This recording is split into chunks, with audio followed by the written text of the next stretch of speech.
Gallant Old Engine is the 17th book of the Railway series, first published in 1962.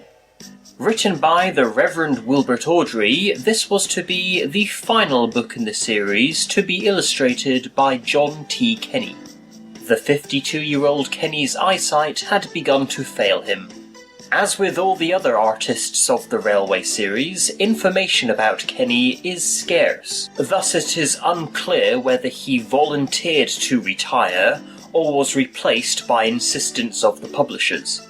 33 years later, all 4 of the book's 4 short stories were adapted into 4 short episodes during Series 4 of Thomas and Friends. How faithful were these adaptations? Let's spot the differences.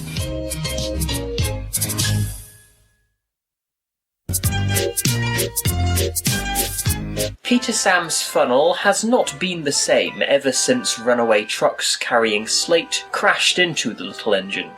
He complains that it is being wobbled by the wind. The book's first illustration depicts the weather as being very wet and windy. The adaptation changed this to being very frosty, as it would become a bit later in the story. I wish the thin controller would hurry up with my new one. He says it will be something special.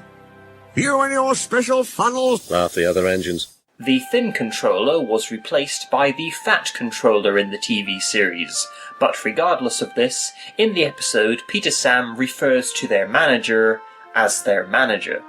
Also in the episode, all of the Skarloey Railway steam engines tease Peter Sam, including Duke and Rheneas. As the 25th book of the series, Duke the Lost Engine was adapted before the first book that introduced the island of Sodor's narrow gauge railway, it does make sense for Duke to appear at the shed, but Rheneas is still supposed to be away being mended, as established in Gallant Old Engine's final story, Gallant Old Engine. Due to the continuously bad weather, Mr. Hugh, the little railway's chief engineer, patrols the line daily using Rusty. Mr. Hugh is never mentioned in Thomas and Friends, and so it is Rusty's driver who informs the Diesel about the washout. It is said that the track took 1 week to repair. The narration in the episode says the work took longer than expected. It is not said how the damaged piece of line is repaired in the book. The adaptation shows that a bridge was built. Peter Sam is the first to use the mended line that leads to a curving tunnel, preventing the driver from noticing, until it is too late, that a thick icicle is hanging from the tunnel's exit. The icicle breaks off Peter Sam's loose funnel. It has been completely removed in the episode, but the illustration shows the base and lamp are still intact. The men are wearing coats, scarves and gloves in the illustration, but not in the adaptation. A drain pipe is used to control Peter Sam's smoke. The effect of smoke pouring out from the hole in the engine was not created for the model. Wire is said to be used to tie the pipe to Peter Sam, but rope, i.e. string, was clearly used in the adaptation. Peter Sam said again and again, his new funnel will put ours to shame. He went into the tunnel and lost his old funnel.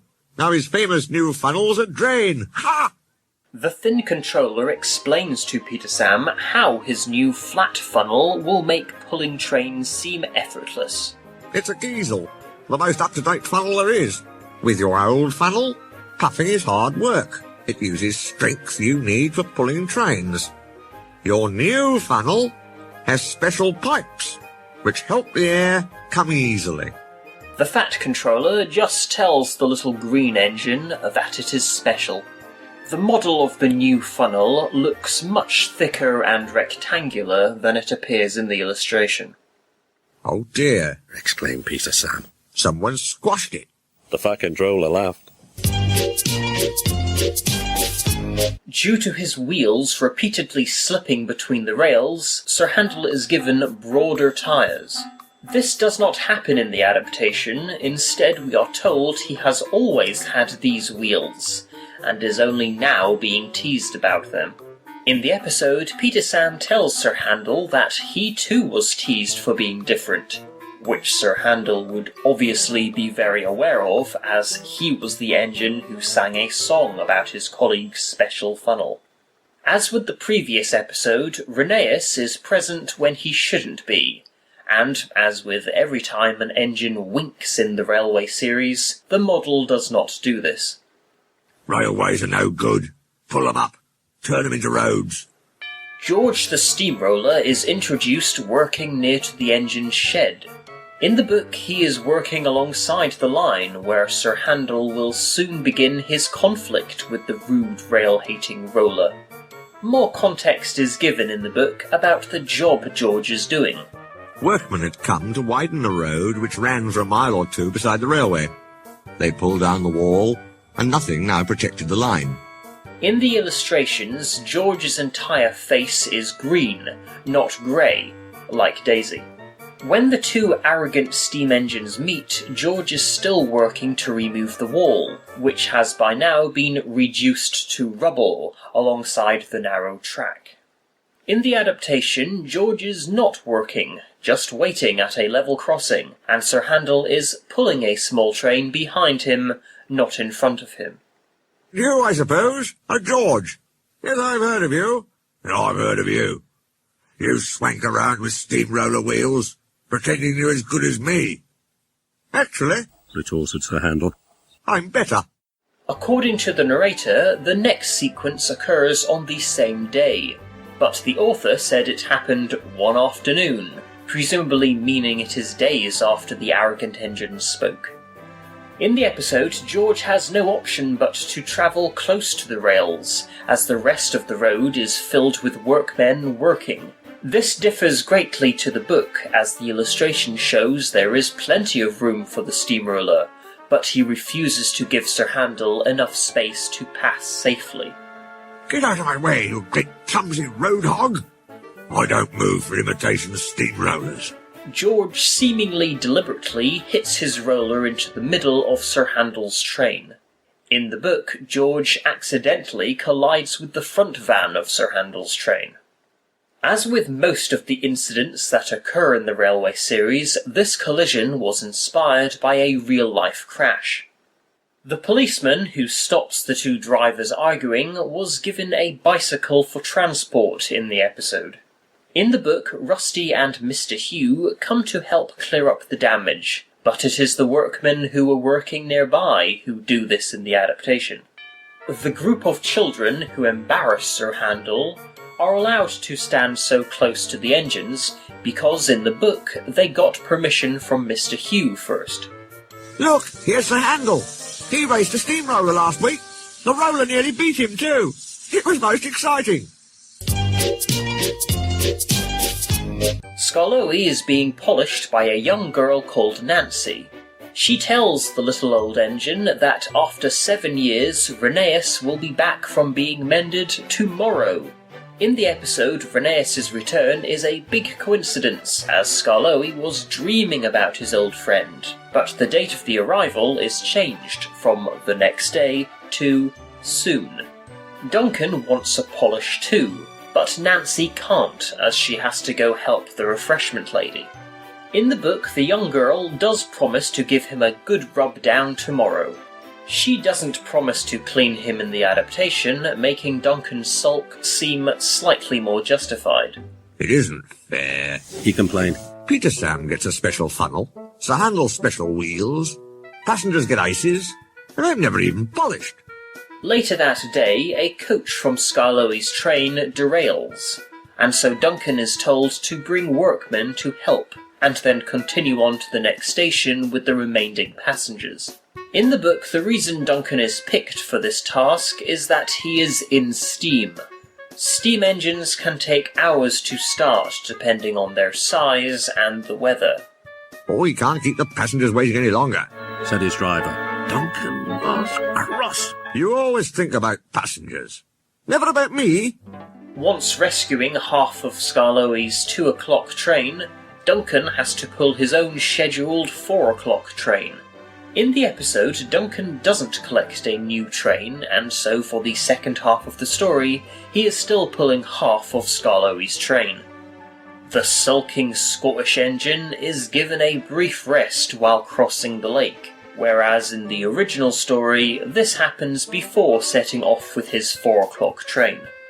The viaduct on the Skarloey Railway resembles the one on the real Talaclin Railway, which is also surrounded by trees.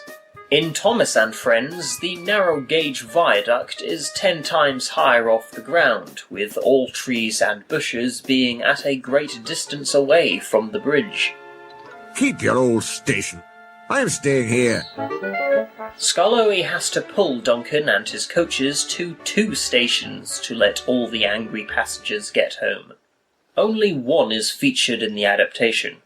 This last line was added to the episode. He still has a lot to learn, doesn't he?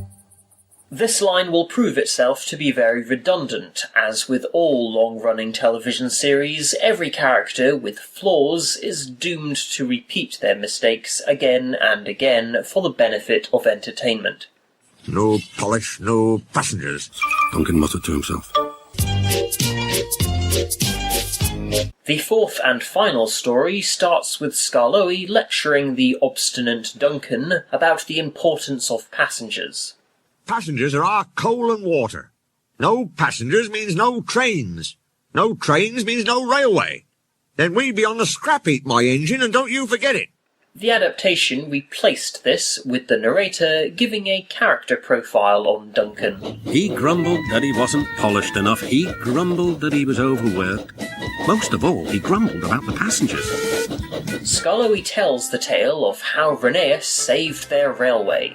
Before Peter Sam and Sir Handel were bought to help pull trains, the railway was run entirely by Skarloey and Rheneas, who were naturally exhausted by the heavy workload.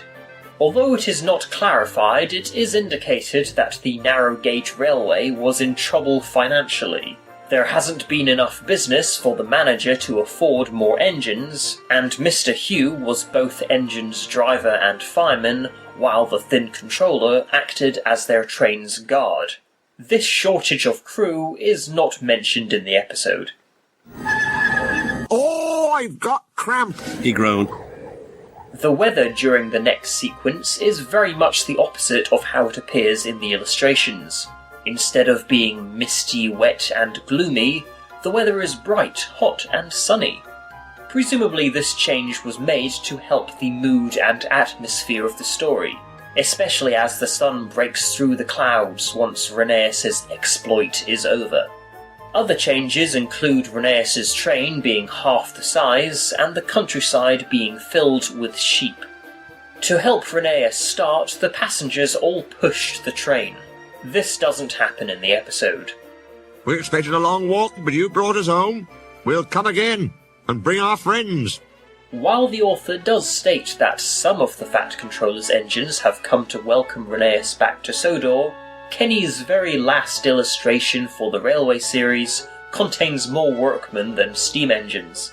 In the book, the Thin Controller, VIPs, and Rheneas himself make speeches, and a band plays a happy tune, but no celebrities or royalty or band appear in the episode. Oh, this helps a little engine to feel that at last he has really come home. Smudger was Rheneas.